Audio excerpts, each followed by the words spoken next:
सुबह नींद से उठता है और उठ के टीवी के पास जाता है और टीवी में प्लेन के वीडियो देखने लगता है और नाचने लगता था। उसको प्लेन में जाने की ख्वाहिश थी। प्लेन में बैठने के लिए वो रोज गुल्लक में पैसे जमा करता था। वो रोज की तरह उसमें पैसे डालता है। तभी उसकी मम्मी उसके कमरे में आती है। माँ उसको बोलती है, बेटा बाजार से जाके जरा सब्जी लेकर आ, बचे हुए पैसे ले लेना। फिर दोनों नीचे जाते हैं। मम्मी उसे बोलती है, पाव किलो टमाटर और पाव किलो आलू लेकर आ। फिर बच्चा सब्जी लेने के लिए निकल जाता है। फिर बच्चा सब्जी मंडी के लिए एक ग्राउंड से जाने लगता है। वो रुक के देखता है कि फुटबॉल का ग्राउंड है। बच्चा थैली फेंक के भाग के जाता है और वहाँ पे फुटबॉल खेलने लगता है। वे फुटबॉल में माहिर था। वही रास्ते से रोनाल्डो फुटबॉल के लिए आ रहा था। रोनाल्डो रुक के उसी बच्चे को फुटबॉल खेलते देखता है। रोनाल्डो दंग हो जाता है। उसको फुटबॉल खेलते देख बच्चा रोनाल्डो का फैन था, इसलिए गोल करने के बाद सुई मारता है और जाने लगता है। वहाँ से थैली उठा के बाजार के लिए चला जाता है। रोनाल्डो को उसका फुटबॉल खेलना बहुत पसंद आता है। बच्चा सब्जी लेके अपने माँ को देने के लिए घर के अंदर जाता है। वहाँ पे उसकी माँ बर्तन साफ कर रही थी।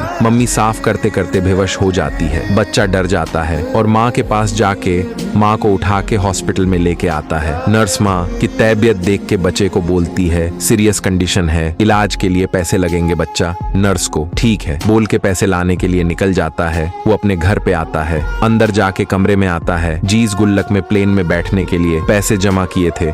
उस गुल्लक को तोड़ता है और अंदर के पूरे पैसे लेता है और हॉस्पिटल में जाने के लिए निकल जाता है। हॉस्पिटल के पास जाके अंदर जाता है। नर्स ऑपरेशन की तैयारी कर रही थी। बच्चा आके पूरे पैसे देता है। फिर नर्स बोलती है, बेटा इतने पैसे में नहीं हो पाएगा, 10 लाख रुपए लगेंगे बेटा। तभी रोनाल्डो हॉस्पिटल के सामने से जा रहा था। रोनाल्डो को रोने की आवाज आती है, इसलिए रोनाल्डो खिड़की में जाके देखता है। वहाँ पे वही बच्चा था और वो नर्स को रोके बोल रहा था, मेरे पास जितने पैसे थे वो मैंने तुमको दे दिया, मेरे मम्मी को बचा लो। रोनाल्डो सोचता है कि ये तो वही बच्चा है जो ग्राउंड में खेल रहा था। फिर बच्चा हॉस्पिटल से बाहर निकल के जाने लगता है। फिर रोनाल्डो हॉस्पिटल के अंदर जाता है और नर्स को इलाज के लिए पैसे देता है। फिर नर्स मम्मी के जाके उसको ठीक करने लगती। ठीक करने के बाद माँ ठीक हो जाती है और उठ के बैठ जाती है। तभी बच्चा अंदर आता है और माँ को ठीक देख और रोनाल्डो को देख दंग हो जाता है। बच्चा उसे दिल मारता है। फिर रोनाल्डो उसे कहीं तो बुलाता है। रोनाल्डो उसे एयरपोर्ट में लेके आता है। सामने प्लेन थी। बच्चा प्लेन को देखकर रोने लगता है। दोनों प्लेन में चढ़ जाते हैं। प्लेन चलने लगती है। इस तरह रोनाल्डो ने अपने फैन की मदद करी।